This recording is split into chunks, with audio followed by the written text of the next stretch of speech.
All good, sir. Sige, traces na, sir. Oh,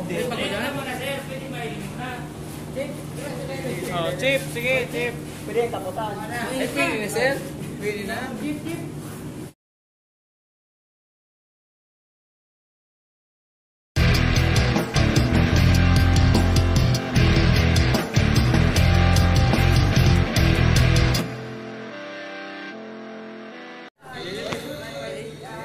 Yan mga kaorago, nandito na naman tayo mga kabakal.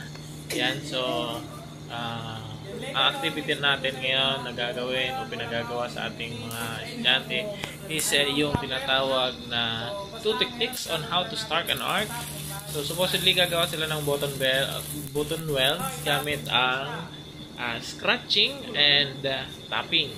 So ano ba yung ibig sabihin ng scratching at saka tapping? So pag sinabi nating scratching, it is one of the techniques na ginagamit natin na yung dulo ng rod natin ay tinatap natin or parang dinidikit natin without any waving or without any moving the tip of the electrode, just a straight movement from the top to the surface of the metal. So, ganun po yung tapping, ano po. So, then, after na nagkaroon na po siya ng, nagkaroon na siya ng spark or arcing. So, kinukuha na natin yung ini-estimate na natin yung arc length. Ano? So, ano naman yung arc length? Yung arc length naman po, yan yung distansya nung dulo ng rod or ng electrode mo doon sa material natin. Ano? So, yun po yung tinatawag na arc length. So, sa arc length natin, so dapat ang gagawin natin para makuha natin yung tamang tunaw. Okay, ano po? So, dapat yung arc length natin is at least hindi bababa doon sa 116 inch hanggang hindi tataas doon sa 1/4 inch. Yan. So, ganun lang po yung variation niya. Ano? So, hindi siya doon tataas, hindi doon siya bababa. Then, ano naman yung sinasabing scratching. So, yung scratching naman, para kang nagsisindi ng posporo. Di ba? From the word itself, scratch. So, parang ini-scratch mo lang yung dulo ng rod mo doon sa material mo or sa bakal. So, ganun lang. So, yun yung dalawang technique kung paano mag-start ng arc. Then, bakit ginagawa natin or bakit merong ganun? So, syempre, merong ganun because yung natin, minsan may mga tie-in tayo na kailangan natin ng mabilisan lang.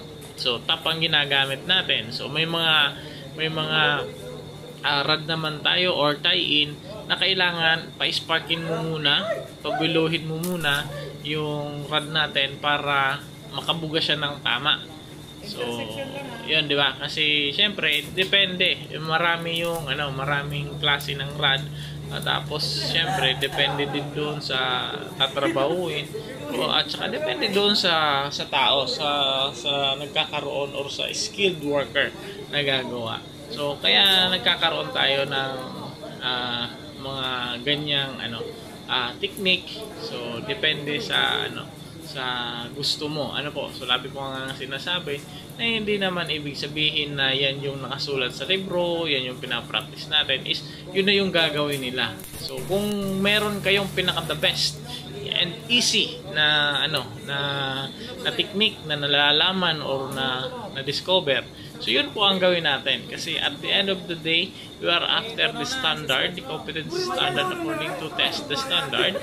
So yun yung i-measure natin. Kung pasok naman yung output, yung practice or ginawa mo, so bakit natin hindi gagawin, di ba? So, ganun lang naman po yun kasimple. So, yun po yung ginagawa nila ngayon. Iniisa-isa natin yung lahat ng mga estudyante natin.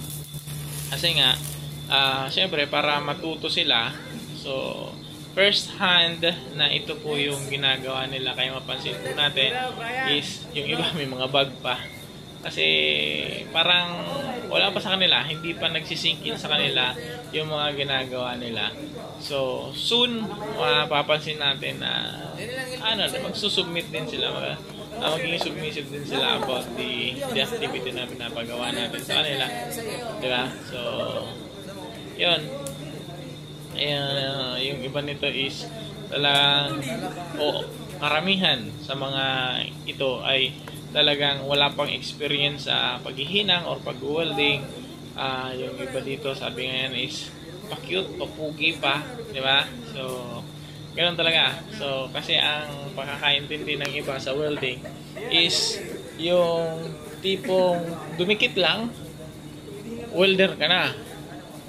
Parang yung dalawang material pinagdikit mo, yun, tapos na yung trabaho, welder na. So hindi po tayo ganun, ano? So may mga instances po na syempre ganun ang iniisip ng ibang tao, kaya ini-explain po natin sa kanila na hindi ganun yun, di ba? So we are after the standard, then we are very technical about the welding process. Then syempre yung output natin, very technical tayo doon. So yun yung pinag-aaralan natin, yung size ng bed mo, ng weld bed mo, ng tunaw. Kaya mapansin nyo, lagi ko sinasabi is yung arc length, yung selection of current, selection of rod, setting of current, angle, etc. Diba? So kasi po ganun talaga yon. So hindi natin yun pwedeng hindi natin pwede yung sabihin na ibaliwala. Kasi kaya ka nga nag-aaral because yung pag nag-ano na, paano yung nagdudukot po kasi sabi ko nga ni Baga, 1.8 sir. Pag nagkakaiko ng complete cycle, nagdudukot siya, nagkakaiko siya ng magnetic field, hinihigop niya, sumadukot siya. Kasi tinutunaw to si Bakal, di ba? So sabi ko Baga, dapat may gap sigla na 1.8. Tanganing day siya magdukot. Then ang technique pag nagdudukot ka yan, so di ba nakakapot ka mo digdi. So tangkalo din tayo na pagparapabaylihon pa ang rod nim. Data magkakararog yan ka. Tapos pag natanggal na, paliputon. Ayun, pag naglipot na si rod, madaliwan masagot yan, madaliwan masagot po yan tanggalon. Sarong ka, tanggal na yan. Eto. Ngunyan, yun matanggal, siyempre, tigpa para araw-araw mong kayan. So dahil nga sa may magnetic field na siya, so imbis na magtagas, malumoy, matunaw, mabaga. So sige siyang baga, tigpa para araw mo lang kayan, so dahil naman siya matatanggal. So pundoon mo ng makina, o di kaya tanggalon mo duman sa pagka-ipit niya. Tapos sir, kuhaan mo lang. Kuhaan mo lang. Tapos paliputon mo, pakalipot mo, tanggal. Ayan. Okay. Sige, next. Testing daw. Saan pa? Want to know about that process, so kailangan syempre matutunan mo. Hindi pwedeng kung ano lang yung magawa mo, yun lang, doon lang tayo. Hindi po ganun. Kaya minsan yung ibang estudyante natin is nagsasabi, sir, ang hirap pala ng welding, akala namin ganun lang. Akala namin nakikita namin sa TV, sa YouTube na naghihinang, tutunaw, ganun lang. Hindi pala. So marami pa lang dapat i-consider. Kukonsider mo yung makina mo, kukonsider mo yung sarili mo, kukonsider mo yung environment mo, kukonsider mo yung material mo, lahat halos. 'Di ba? Kasi paano ka matututo kung hindi mo pag-aaralan 'yon? Ganun lang naman po kasimple 'yan.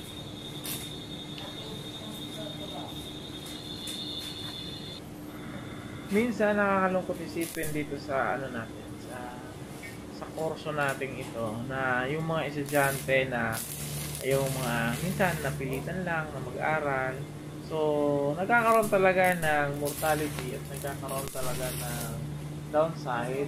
Yung iba nagda-drop, yung iba talagang hindi nagpapatuloy kasi nga ang iba naman is talagang nahihirapan. So para mapabilis yung process at saka syempre para hindi sila mahirapan, ginagawa natin ng lahat. Kaya lang talagang may mga tao na syempre hindi mo pipilit doon sa sa hindi nila gusto na bagay. Kaya yan, wala talaga tayong magagawa dyan. So ang importante lang naman, at least na try nila, then hanapin nila yung pinaka-the best na para sa kanila, kasi hindi naman tayo sabi nga yan diktador na kung ano ang gusto natin is yun ang sundin nila. Kaya syempre yun lang ang medyo malungkot, kasi syempre yung school is nag-e-effort na mabigyan sila ng edukasyon. Ang government natin libre yung training, minsan nga is scholar pa, may allowance, may toolkit, so tumitigil pa rin. Minsan nakakalungkot din kasi yung iba naman is after lang doon sa allowance, toolkit, and other benefits, so hindi na sila after doon sa knowledge.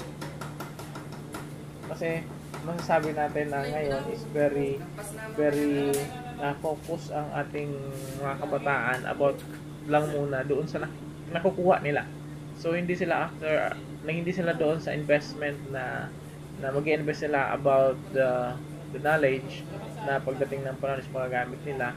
So kung ano lang ang mapapakinabangan nila ngayon, so yun lang ang kinukuha nila, which is very sad to say na that is the reality today, nowadays, sa school natin, lalo pat yung iba is online, yung iba is modular, yung iba is talagang hindi sila physically pumapasok sa school. So kaya nagkaroon ng napakaluwang na rules because of pandemic. Then syempre dahil doon din is parang tinatama din na nahihirapan, kasi nga syempre minsan more heads are better than one talaga, di ba? So yun ang nangyayari na napapansin ko talaga sa ibang estudyante. Kahit nga pag pumapasok, pag hindi pumasok yung kaibigan, hindi rin papasok kasi walang ka-jamming, walang kasama. So yun, kaya minsan ginagawa natin ang mga paraan yan, minomotivate natin sila. So mag-i-invest tayo doon sa motivation. Minsan talaga more on motivation tayo every time or every day bago sila magsimula. Kakaroon tayo ng pep talk. So just for motivation purposes, wake up, then inject ng konting lesson, kasi iba very short span yung kanilang mga nalalaman today. Nowadays, ang mga kabataan, pansin mo, pag itinuro mo today, tomorrow, i-recap mo, kalimut na nila yan. Because they were distracted by so many things, more especially this social media. Distract talaga. Samahan mo pa ng problema sa bahay, samahan mo pa ng bisyo. So yun ang struggle din ng mga teacher about the student, kasi may mga estudyante talaga na kahit pukuin mo, kahit yung pako ibaon mo sa ulo nila, talagang wala kasi very short span talaga. Tinuro mo ngayon, bukas wala na. Kaya minsan yun ang nakakalungkot din. Kaya sana syempre as a role of educator, so naghahanap tayo ng paraan, kasi minsan motivation lang talagang kailangan, lalo na sa ating area. So skills ang pinaglalaban natin dito. Skills yung kailangan matutunan ng ating mga estudyante. Kaya syempre i-motivate mo ng i-motivate para gumalaw sila, para ma-inspire sila, para magawa nila yung isang bagay na akala nila hindi nila kayang gawin through motivation. So yun ang role natin, yun ang ginagawa natin. So bago tayo magtapos yan, huwag niyong kalimutan na mag-subscribe sa YouTube channel natin ito. Then syempre i-like ninyo, i-share din ninyo, din kung may mga suggestion kayo, don't forget to comment.